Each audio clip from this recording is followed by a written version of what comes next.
I think that there's an actual rethink going forward. I think, when you look back in time and you look at some of the protectionist traits that were already in place that were increasing the cost of landed goods, companies were already looking to change supply chains in certain ways to try and carve out some of these new protectionist costs that were making it very painful for them to do business.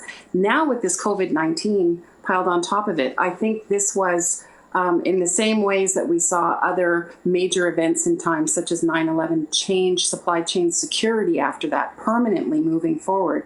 I think this pandemic is actually going to have a permanent thumbprint on supply chains moving forward. I think this was the impetus that was finally needed. There's another aspect that is just, it makes my head ache to think of what businesses are trying to do here. But the USMCA finally ratified. We squeaked it in before everything locked down in this country. Canada and Mexico actually want to delay an implementation. U.S. still tracking to June 1st. We're asking for July 1st. Why would we want to delay implementation of the new NAFTA?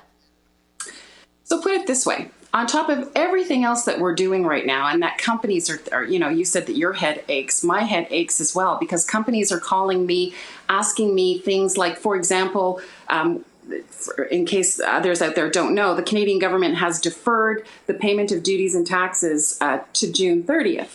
So companies are actually calling me right now saying, what happens if I can't pay the entire amount on June 30th? What are the penalties? What are the ramifications? Because they're already doing that what-if scenario. Pile on top of that a whole bunch of new rules so that if you can't actually comply with the rules, the way the legislation is written, is that if you're not 100% sure your goods qualify under the rules of a free trade agreement, you're supposed to pay the duty and then reclaim the duty when you're in a position to actually prove that the goods qualify. So just imagine on top of everything else, all the payroll things that we've been hearing companies are going through, just the unbelievable amount of emergency planning that they're going through. And then underneath it all, rip the rug out from underneath them and introduce new rules. So, I mean, I know when I talked to clients and I talked to companies who import and export as a major part of their business model, even July 1st, because if you look at where we are today, we're already in the middle of April. By July 1st, will companies be up, operating and fully functional again, like back to proverbial normal? I don't know. Right. So, is it even possible that we'll look for an extension beyond that date, Joy, that, it'll be October 1st before we actually see the real rule change?